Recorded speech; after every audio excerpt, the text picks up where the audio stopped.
Monday, September 26th, and kids are strange. Let's see, we have a new story thing. If you're home dead, you can go online and print it. It's this one called Man from the South. It's about a man who's from the South. It's right there in the title. Hero shirt orders will be here in about 2 weeks. The homework from last Friday where we talked about being popular, where Nolan definitely watched the video because he's responsible. That homework is going to come due on Wednesday.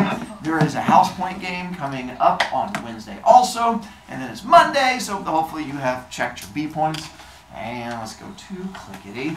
So let's see, this is my standing kids from there. When you get done, you just have to make sure you submit it onto the whole homeworky thing, and we get to help you out from there. The rest of you, it is graded. It is on the whole Skywordy thing, which you're more than welcome to check right now. Then I can go ahead and charge you B points like the kid is demonstrating the thing happening at the moment. Yeah. And then again, those are the 10 questions just to remind you of what you guys had to do for. This is what I'm checking from you guys on Wednesday, where you had to go through and do your 10 sentences. Hopefully it makes sense. It was on Canvas. Let's get to our 3 more volunteering people here in just a moment. Possibly. We're going to come back because you're not going to have to watch a video of people talking because that'd be kind of awkward. So one second. No, and we're back, even though kids get all angry and grumpy, it just makes it fun. They're so... Let's see how that is there. So, we don't have to write this down. My question, just because it's going to connect to the story. Do you know what suspense is? No. I'm joking. Like in movies, TV shows? What is it? When they make you believe. Not bad. Like here's suspense. Ready? Mo, you ready to play a game? I want to play a game. See the dot? Look at the dot, Mo. Where is it? Oh. You gotta look at the dot, Mo. Look at the dot. Sorry, not Mo. Sorry, Mondley. Wrong kid. Mondley. If you don't look at the dot, you're never gonna get to find the thing. All right. See that moment of you wondering what? No, he won't do it. So you have that suspense, anxiety. It was a good thing, Mo. Why do you say Mo, Mondley? I have no idea. You're excused, Mo E. I mean, it's not even you, it's the kid that's gone. Huh? Dot? Oh, come on. Don't give up. Turn. All right. See, this is suspense. Like, why is he doing? And we're following. Keep going, Monley. You ready? This is going to be... So, you guys feel the suspense? No. What could it? What could it be? That's his hat. See? You could have literally, you did all It that. was. I found it last week next to that other paper, and I was in. That is called suspense. Where you're like, the part where you're waiting to find out what it's going to be. That was our fun suspense thing. Today's story that we're going to get into builds suspense to the point where you guys are going to get all like, no, because you're going to be like following the little red dot trying to figure out where a thing is. Do you know which part of the mountain suspense comes in? Exposition, rising action, climax, falling action. Climax. Correct. It's going to be in the rising action because that's the part where you just keep getting excited. When you're like, I want to keep going. And you're like, oh, which kid is it that's getting ready to get in trouble again and spend more points? And you're like, I don't know, Mr. Brovicast. It's going to be me. Oh, see, you've ruined all the suspense. We don't care about the suspense. Oh, I got excited thinking about the suspense on that. Yeah. Oh. So we're going to find out who is the man from the South. No, bro, I'm not. I'm the man from right over there. Oh, that's crazy. That is. I need to know who's the man. So as we get into it, we're going to figure out again characters, setting, all of those fun things as we get into it from there. You don't have to. I mean, this will end up. Let's back up. Friday's thing here is an e-learning day. Your e-learning thing is going to be a quiz. This is going to be on that quiz. You're going to have about 3 questions from this, and then a lot of them are going to come from the story Zoo, and that's what most of it is going to come from. If you want to write things down, you're more than welcome to use them on quiz. If not, again, that is completely up to you from there. Oh, yay. All right. Man from the South. Wait, I need to get a paper out. Okay. It was getting on toward 6 o'clock, so I thought I'd buy myself a Coke and go out and sit in a deck chair by the swimming pool and have a little evening sun. I went to the bar, got the Coke, and carried it outside and wandered down the garden toward the pool. It was a fine garden with lawns and beds of azaleas and tall coconut palms, and the wind was blowing strongly through the tops of the palm trees, making the leaves hiss and crackle as though they were on fire. I could see the clusters of big brown coconuts hanging down underneath the leaves. Quick pause. We should already know point of view. First person. How do you know? There you go, first person from I, and you're already figuring out part of the setting of the when and the where. Oh yeah, 6 o'clock. There were plenty of deck chairs around the swimming pool. There were white tables. Oh, forgot. Do you guys know what azaleas are? Because I did not. Yeah. And so if I had never seen azaleas, so that's apparently it's a type of big, like tropical flower. I'm so surprised. It looks like your hair. It looks like your hair. Wow. You haven't been to Walmart? Wait, what was the where? Myers better. That's why he was starting. I know. There were plenty of deck chairs around the swimming pool. There were white tables and huge, brightly colored umbrellas and sunburned men and women sitting around in swimsuits. In the pool itself, there were 3 or 4 girls and about a dozen boys, all splashing about and making a lot of noise and throwing a large, colorful beach ball at one another. I stood watching them. The girls were English girls from the hotel. The boys I didn't know about, but they sounded American, and I thought they were probably naval cadets who'd come ashore from the U.S. naval training vessel which had arrived in the harbor that morning. Do you guys know what a naval cadet is? Sure. You know what a space cadet is? Wait, do you guys know what's a cadet teacher? It's like a helper teacher. So cadet means in training. So do you know what naval refers to? I mean, Naval like nose. And so naval cadets just means people who are in training, so like the people in training to be in the Navy. So there is a big, wherever they are, there is a giant Navy ship right next to us. It means what, has to be real near them? What? There you go. There has to be a big body of water if you're going to have a giant ship nearby. So wherever they are, there's a big thing of water. I don't think so. I don't think there's any water by them. No, it's fine. This had arrived in the harbor that morning. I went over and sat down under a yellow umbrella where there were 4 empty seats, and I poured my drink and settled back comfortably in a nice chair. It was very pleasant sitting there in the sunshine with my Coke. It was pleasant to sit and watch the swimmers splashing about in the green water. The American sailors were getting on nicely with the English girls. They'd reached the stage where they were diving under the water and tipping them up by their legs. I believe scientists call that flirting. That's what they were in the process of doing when you go all splashy, splashy in the water. Just then, I noticed a small, oldish man walking briskly around the edge of the pool. He was immaculately dressed in a white suit, and he walked very quickly with little bouncing strides, pushing himself high up onto his toes with each step. He had on a large, creamy Panama hat, and he came bounding along the side of the pool, looking at the people in the chairs. Panama hat. So this is what they're going to be talking about with buckskin shoes. They're these like old person shoes, like I don't know, golfing kind of things.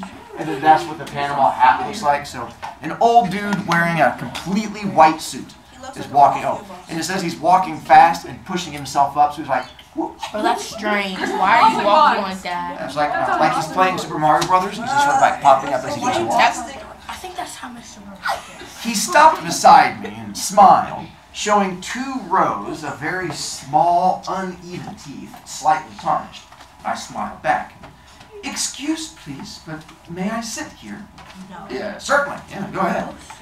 He bobbed around to the back of the chair and inspected it for safety. Then he sat down and crossed his legs. His white buckskin shoes had little holes punched all over them for ventilation, because they don't really breathe, and wherever they are, which we're going to find out in a moment, is a really hot place. So he's taken like a knife and stabbed holes in his shoes so his feet don't get I'm pretty sure that's how they come. swamp toe. Well, his don't, so he had to stab them. He doesn't want a bad case of swamp toe. Flip-flops. Anyway, a fine evening, he said. They are all evenings fine here in Jamaica. I couldn't tell if the accent were Italian or Spanish, but I felt fairly sure he was some sort of a South American. And old, too, when you saw him close, probably around 68 or 70. By the way, we now know where it's taking place, which is Jamaica. In Jamaica. Yeah, I said. It's wonderful here, isn't it? And who might I ask, girl? These is no hotel people. He was pointing at the bathers in the pool. I think they're American sailors, I told him. They're Americans who are learning to be sailors. Of course they are Americans. Who else in the world is going to make as much noise as that? You are not American, no? No, I said, I'm not. Suddenly, one of the American cadets was standing in front of us. He was dripping wet from the pool, and one of the English girls was standing there with him. Hey, are these chairs taken? No. Mind if I sit down? Yeah, sure, go ahead. Thanks, he said. He had a towel in his hand, and when he sat down, he unrolled it and produced a pack of cigarettes and a lighter. He offered the cigarettes to the girl, and she refused. Then he offered them to me. I took one. The little man said, "Thank you, no, but I think I have a cigar." And he pulled out a crocodile case and got himself a cigar. Then he produced a knife which had a small scissors in it, and he snipped the end off the cigar. If you don't know what a crocodile case is, oh, sorry. Wait, why is that happening? we're having a small Oh my gosh, earthquake! Everybody will try and die. They're doing the construction, so it's vibrating. Anyway, if you don't know where Jamaica is, it's down from where Florida is, and then you have the Cuba, and then you have the Dominican Republic and all that. So Jamaica is an island right below that area. Florida. So this is what he pulls out, which is a cigar case. When it says crocodile, it just means the outside of it is made out of like crocodile skin or crocodile leather. That is not okay. And see, snip the end off the cigar. Oh, here, let me give you a light. The American boy held up his lighter. That will not work in this wind. Sure it'll work. It always works. The little man removed his unlighted cigar from his mouth, cocked his head on one side, and looked at the boy. "Always?" he said softly. "Yeah, sure, it never fails. Not with me, anyway." The little man's head was still cocked over on one side, and he was still watching the boy.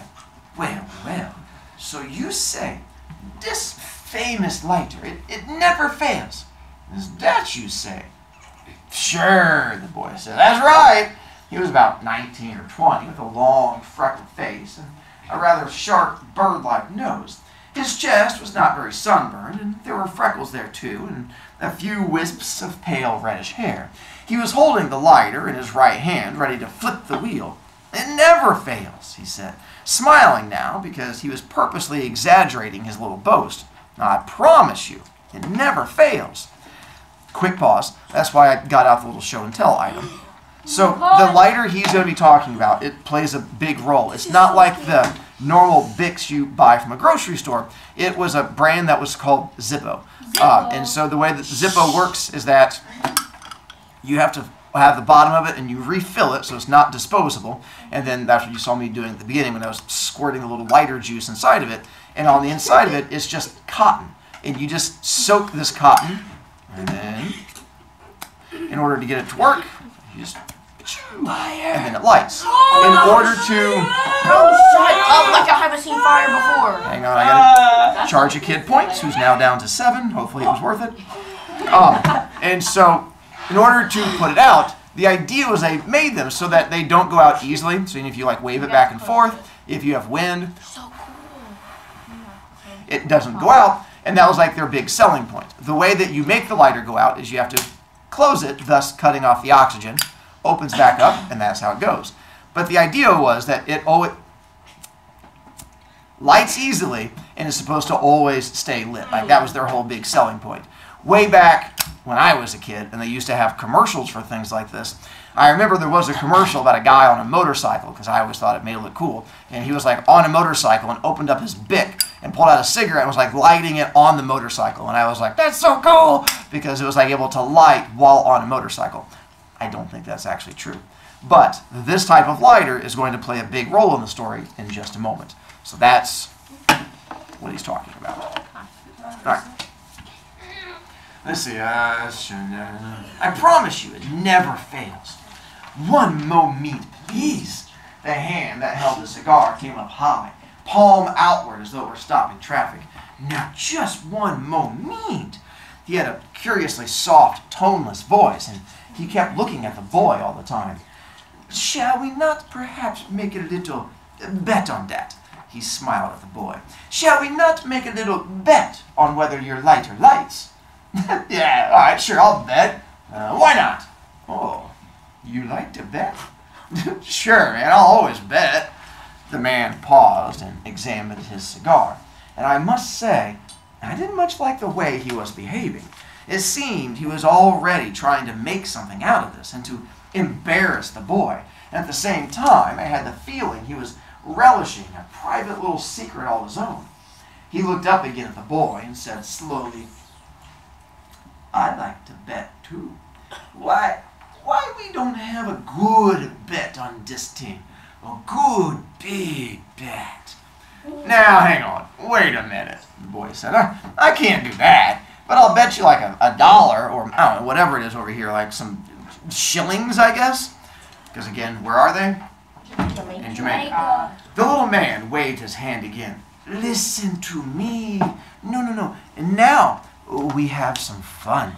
We make a bet, and then we go up to my room here in the hotel where there is no wind, and I bet you cannot light this famous lighter of yours 10 times running without missing once." By 10 times running does not mean like doing wind sprints like you have to do in PE. 10 times running means 10 times in a row. Open it, light it, close it. Open it, light it, close it. If you do that 10 times in a row and it lights every time, then you win. So that's all he says.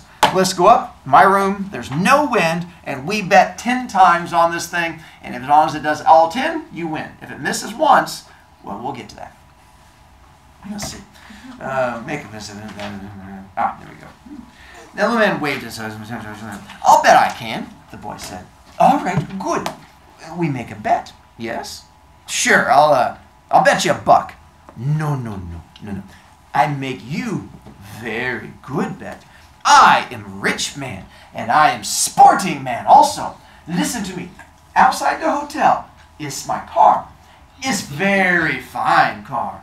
American car from your country. A Cadillac. If you don't know, that's what he's talking about. So this would be around the time period, because it was in the 1950s-ish this was set. So that's the car he's talking about then. Hey, now, wait a minute. The boy leaned back in his deck chair and he laughed. "Okay, I can't put up that kind of property, so this is crazy." No, not crazy at all. You strike lighters successfully 10 times in a row. Cadillac is yours. You like to have this Cadillac, huh? "Sure, I'd like to have a Cadillac." The boy was still grinning. "All right, fine. We make a bet, and I put up my Cadillac." "Okay, what do I have to put up?" Well, the little man carefully removed the red band from his still unlighted cigar. "I never asked you, my friend, to bet something you cannot afford. You understand?" "Okay, then what do I bet?" "I'm going to make it very easy for you." "Yes?" "Okay, you're gonna make it easy. Some small thing you can afford to give away, and if you did happen to lose it, you would not feel too bad, right?" "Okay, yeah, such as what?" "Such as perhaps, the little finger of your left hand." "My, what?" The boy stopped grinning. "Yes, why not? You win, you take the car. You lose, I take the finger." No thanks. I don't get it. How do you mean you take the finger? "Oh, I chop it off." "Chopping jeepers, oh, that's a crazy bet. I think I'm just gonna make it $1. So, to make sure we fully understand what's going in the story now, what is it the old man is offering to bet? His car. His car. And what does he want the boy to bet? His pinky. Which finger? The little. His left. There you go. He says the little finger of your left hand. And it says, if you win, you get the car. If you lose, I get your finger. The little thing that's right there. And so that's what he says makes it a fairly even bet. And what does he have to do with the lighter? Light it 10 times. 10 times in a row. You open it, spark it, close it. Open it, spark it, close it. You do that 10 times and it never misses once, you get yourself a brand new car. But if one time you go, and nothing happens, boom, finger's gone. So, out of curiosity, how many of you guys think that's a good bet? Yes. How many of you guys would happily bet your pinky finger for a car? How many of you guys say, no way, I am not betting? What if you lose? Then you lose a finger, but what if you win? How do you know his My dad could get that. That is a good question. Interesting. Well, If he doesn't have a pinky. this is where our story gets good, because what was that word I taught you before we started? I'm not sure I would do quote fingers, but yes. Why would you light a lighter in a room? Well, because the idea is that way there's no wind. Yeah, but that could start a fire. Well, you light it. Listen, I'm in a room. No. It hasn't caught anything on fire at the moment. Now, if you take it and then throw it, then yes, you're going to have issues. Can you throw it this way? It's just a stupid thing. Mr. Brovicast, throw it this way. So just right at you. It's like getting hit with a truck. You should win the car. Jumping jeepers. That's a crazy bet. No, I think I'll just make it $1. The man leaned back, spread out his hands, palms upward, and gave a tiny, contemptuous shrug of the shoulders. Well. I do not understand. Sorry, hiccups. Stop it. I do not understand. You say it lights, but you will not bet. Didn't we forget it, yes? The boy sat quite still, staring at the bathers in the pool. Then he remembered suddenly he hadn't lighted his cigarette. He put it between his lips, cupped his hands around the lighter, and flipped the wheel. The wick lighted and burned with a small, steady yellow flame. And the way he held his hands, the wind didn't get to it at all. Can I have a light too? I said. Yeah. Gee, I'm sorry. I forgot you didn't have one. I held out my hand for the lighter, but he stood up and came over to do it for me. Thank you, he said, and he returned to his seat. You having a good time? Fine, he answered. It's pretty nice here. And that's where we're going to stop for today. Yay. Well, guess what? I'm done with this. Tomorrow, we are going to find out who wins and who loses and what's all going to happen from it. And we're going to make our story as memorable as possible. Yay! School is fun. Make sure, oh, you got a straight face too. Make sure you bring back blue sheet for tomorrow so that we can get to the next part of the story. Yes. And, oh, we have homework coming due Wednesday. So make sure you have homework on Wednesday. Okay. Let's see, from there, that was interesting and mildly strange, but all right. The videos. And I think we're good to go there. So let's, oh, home children, you can see my hot pink hair. Hi. Take off. See